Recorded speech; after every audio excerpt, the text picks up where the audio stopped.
chat GPT e as inteligências artificiais não sabem absolutamente nada sobre o sócio de serviço. E eu digo isso com segurança porque algumas pessoas têm me enviado mensagens dizendo: peguei o seu contrato de implantação do sócio de serviço, coloquei no chat GPT, pedi para ele avaliar os pontos críticos e ele me retornou com tais respostas. Claro que esses empresários que colocaram os meus contratos no chat GPT não possuem experiência jurídica, assim como as inteligências artificiais também não possuem experiência jurídica. Então, eles não possuem o conhecimento para criticar, para analisar a resposta que as inteligências artificiais estão dando para eles. Só que eu tenho esse conhecimento. Por quê? Muito prazer. Meu nome é Bruna Barbosa. Eu sou contabilista e advogada. E eu faço isso, eu faço a implantação do sócio de serviço há 20 anos. Por quê? Porque quando eu me formei contadora e abri o meu escritório de contabilidade, eu já tinha ali, aos 18 anos, a intenção de ensinar as empresas a ter relações de trabalho com prestadores de serviços sem CLT, sem fraude trabalhista. Então, naquele momento tão jovem, eu já me dedicava a estudar o assunto do sócio de serviço e dos autônomos e dos MEIs e dos PJs. Só que o foco aqui são os sócios de serviço.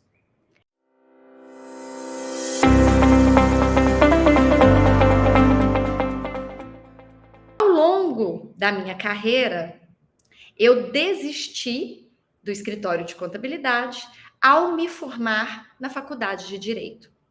Vendi o escritório e passei a só advogar.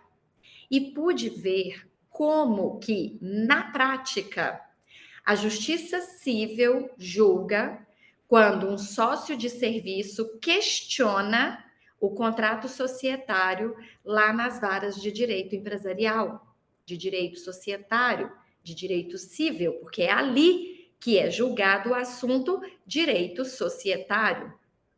Pude ver também inúmeras decisões judiciais, processos de outros advogados, em que eu pude buscar a experiência, e processos meus, quando os sócios de serviço que eu implantei em algumas empresas se tornaram processos de quê? De pedido de nulidade dessa relação societária e reconhecimento do vínculo de emprego. Nós não perdemos.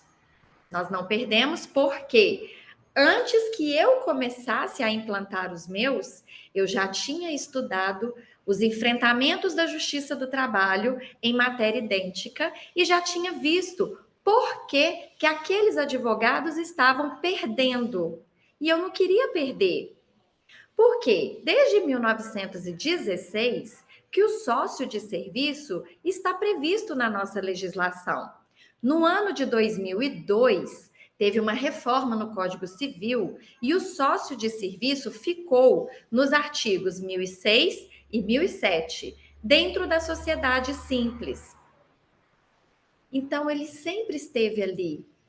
Ele apenas ganhou uma nomenclatura mais bonita, porque antes ele chamava Sociedade de Capital e Indústria.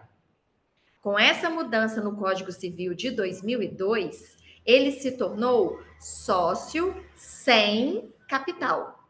Este é o nome técnico. Sócio de serviço é um apelido. É um apelido.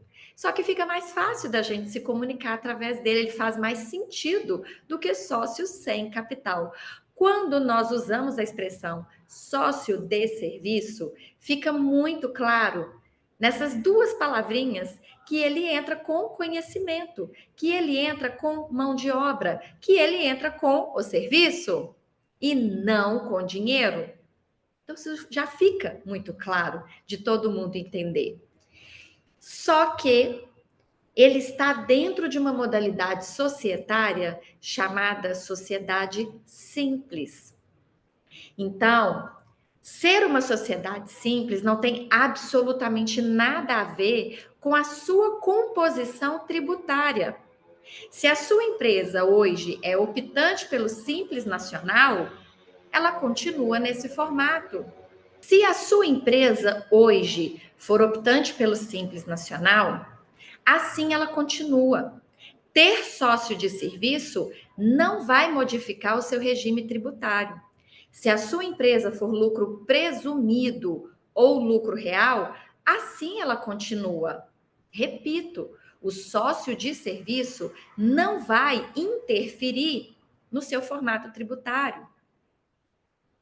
Colocar sócios de serviço dentro do seu CNPJ significa deixar de ser uma sociedade empresária limitada, que hoje é registrada na junta comercial do seu estado, e se tornar uma sociedade simples, que será migrada, retirada da junta e levada para o cartório de registro civil de pessoas jurídicas. O fato é que você apenas abrirá mão daquela nomenclatura no final do seu nome, LTDA, limitada. Só que isso de fato nunca te protegeu mesmo.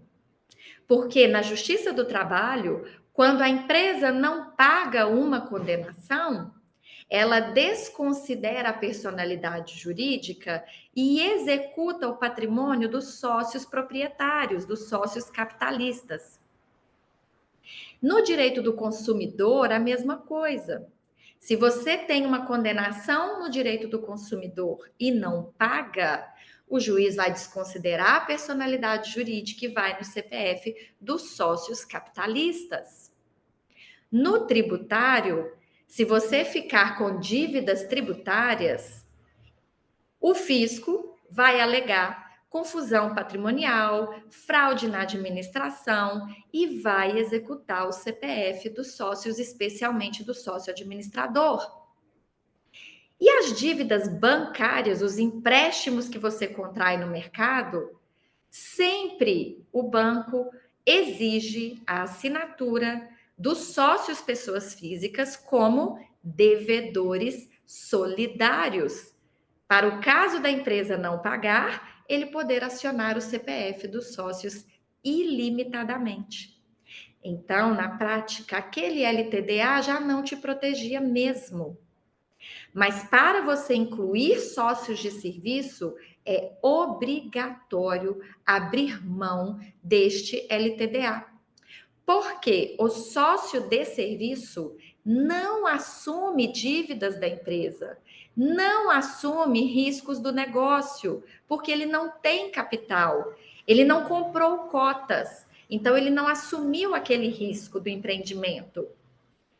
Mas para que ele não tenha risco nenhum, para que ele não assuma prejuízo nenhum, é imperioso que os sócios capitalistas assumam os riscos ilimitadamente. A lei exige isso. E isso, meus queridos, que eu acabei de explicar nesse vídeo, as inteligências artificiais não sabem, elas não têm essa vivência. Por isso que toda vez que alguém pega um parecer meu, um instrumento jurídico meu, um contrato de qualquer ramo que eu faça, das relações de trabalho que eu atue, o chat GPT e as inteligências artificiais não dão respostas adequadas, porque eles não se baseiam em decisões judiciais reais. E os meus métodos são 100% baseados em decisões judiciais humanas, dos juízes do trabalho, dos desembargadores do trabalho, dos ministros do TST, dos ministros do STF e também de todos os julgadores da área civil societária, inclusive do STJ. É um trabalho que requer muita humanidade, muito pensamento, muito estudo, coisa que as inteligências artificiais ainda não possuem. Em quem você vai confiar? Se você gostou desse vídeo, não deixe de curtir aqui o canal, se inscrever e ativar o sininho para ser avisado dos próximos, porque eu pretendo ensinar relações de trabalho sem CLT, quebrando todos os mitos e crenças limitantes que vocês têm por aí, por esses achismos do que se corre na boca do povo, baseado em decisões judiciais reais e seguras dos juízes do nosso Brasil. E se te deu vontade de ter um aconselhamento jurídico comigo, leia a legenda para saber como contratar o meu conhecimento para ser aplicado aí na sua empresa.